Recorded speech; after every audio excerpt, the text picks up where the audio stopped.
Effective January the 1st, SaskEnergy will stop collecting and submitting the carbon tax on natural gas.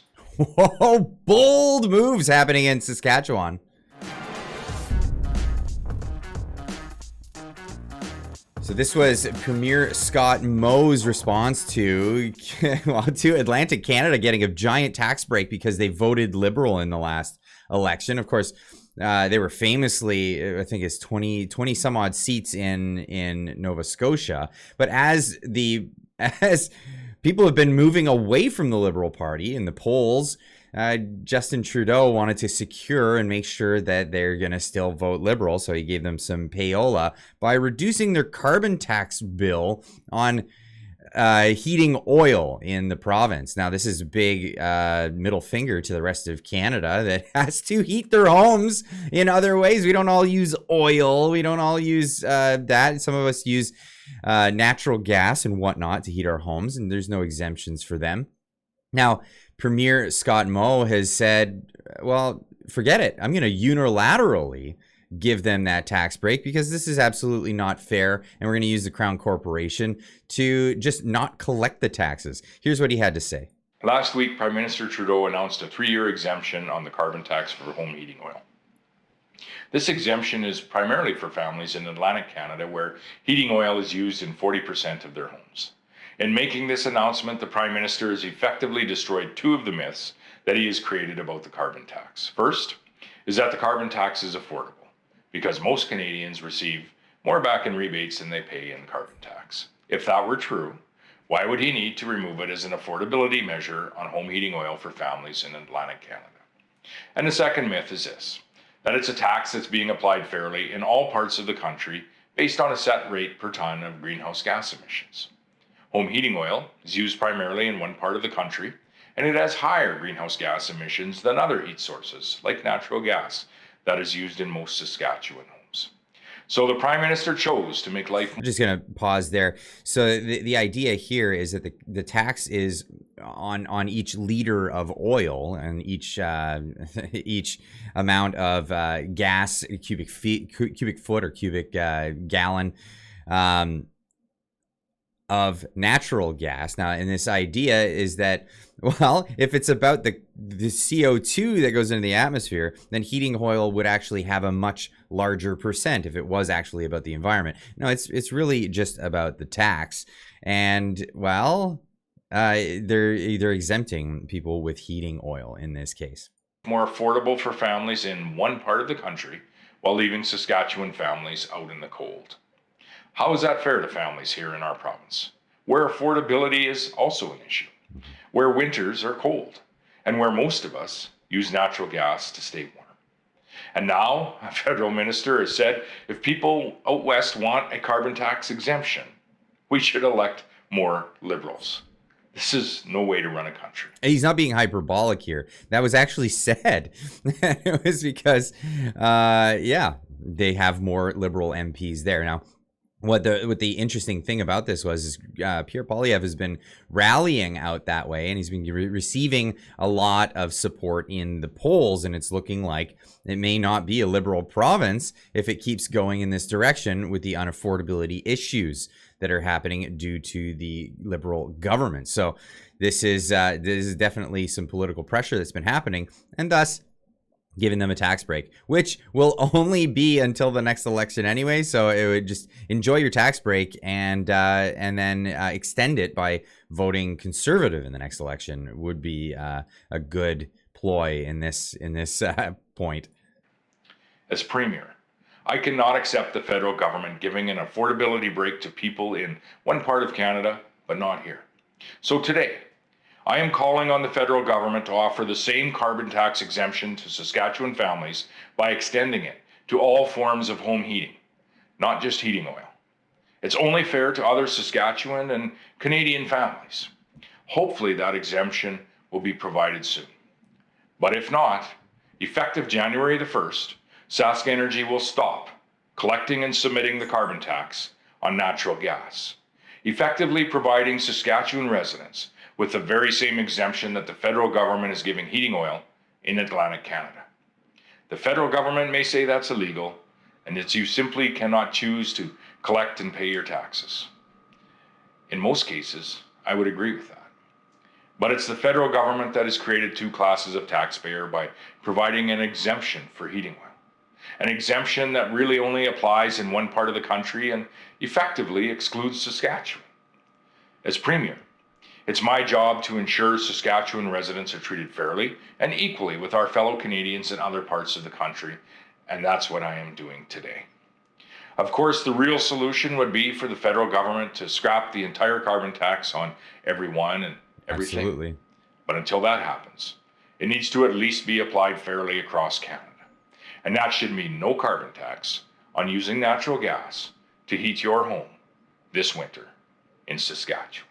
Massively bold move happening in Saskatchewan. So again, they're going to just stop collecting the carbon taxes entirely.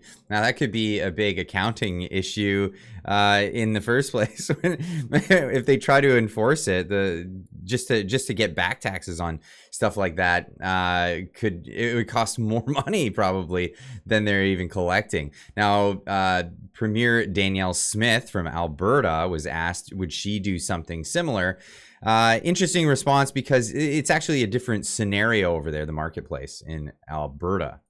I think the market works a bit differently in Alberta, but are you entertaining some sort of similar position? Well, that's the advantage Saskatchewan has of having a Crown corporation, is that they can do that kind of action. Whereas in Alberta, we've got a private market with private industry players.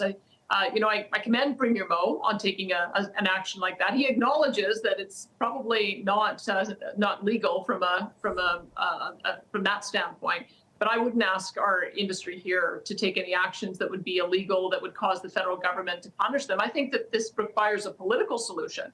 And the political solution is clearly to let the federal government acknowledge that they have made a mistake here, that they need to be providing the fuel tax relief on all home heating, all types of fuel in all parts of the country. They shouldn't be pitting one region against another, and shouldn't be saying that one Canadian is more harmed by this tax than another. If it's a harmful tax in winter in Atlantic Canada, it's a harmful tax in winter in Alberta.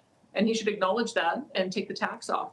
Well, that's what he's absolutely been doing, is pitting Canadians against Canadians, and he's doing it again, once again, and with the same rhetoric of saying that other people are dividing Canada. It's him for sure, and doing it for political reasons. Now, it makes sense if in your province you have private industry. You can't force a private industry to stop collecting the tax. They don't want to go after the federal government on their own. A Crown corporation in Saskatchewan could do something like that. So that's essentially what's happening there. Now, the food processor on Twitter says a month ago, the Bank of Canada initially reported that the carbon tax was responsible for a mere 0.15% increase in inflation. Dalhousie University sought an explanation, only to discover that these calculations were overly narrow in scope. However, just yesterday, the governor raised the figure to a staggering 0.6%, which, when considering the compounding effect of the tax over a 4-year period, represents a 4-fold increase, with the current inflation rate standing at 3.8%, which is flub numbers, by the way. It's much higher than that, actually. The Bank of Canada now contends that the carbon tax contributes to a substantial 16% of the current inflation rate. This adjustment underscores the significant impact of the carbon tax on inflation, and the earlier estimate of the Bank of Canada may be viewed as misleading representation of its effects. So yes, it's absolutely an inflationary tax in compounding, and affects all the most necessary items like food and heat, shelter, these kinds of things. Of course, it affects everything else as well, but it is definitely inflationary, just like all the spending from the Liberal government that is inflationary in nature, because they're spending money we don't have, so they have to issue new currency to do that. That by definition is inflation. Looking at the prices of things going up, that's just the effects of inflation. So these are inflationary measures. Now, Pierre Poilievre took to the floor of the House of Commons to say his bit about what's actually happened here with Trudeau giving tax breaks to some Canadians and not others. On Thursday, the Prime Minister admitted he's not worth the cost. He found out that I was holding a monster rally in a Liberal stronghold, and he panicked. His phones lit up as Atlantic Canadian Liberal MPs, bawling their eyes out, pleaded with him to relent to the pressure that the Leader of the Opposition was mounting to axe the tax. Prime Minister said he was stiff in spine and he would never back down.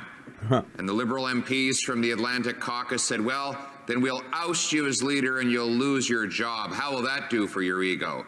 The Prime Minister said, in that case, we'll pull together a press conference this afternoon. We'll try to time it right before the Conservative leaders' great rally in Windsor, where 1,000 people were scheduled to rise up against the tax, and we'll promise to pause the tax until after the election. So now Atlantic Canadians know that if they elect this Prime Minister, they will get a massive tax hike on their home heating oil, and if they elect the common sense Conservatives, they will have tax-free heat. Pretty simple choice. It is a pretty simple choice. Now, later in his speech, he goes on to rail on all the Liberal MPs that didn't get this special deal in provinces like Ontario and in Manitoba. Extremely ineffective Liberal MP for Edmonton Centre has not got a carbon tax And exemption. Alberta. The loquacious and loud and never quiet member from Winnipeg over here, they call it Winterpeg, cold in Winnipeg, and yet the Liberal, what is this riding again? Winnipeg North, a man of many words but few actions, has failed to get a carbon tax exemption for Winnipeggers. Apparently, those people are forced. Okay, I'll leave a link in the description. You can check it out for yourself to save time here. Now, Justin Trudeau admitting that it was just to try to change behavior and get people to buy heat pumps.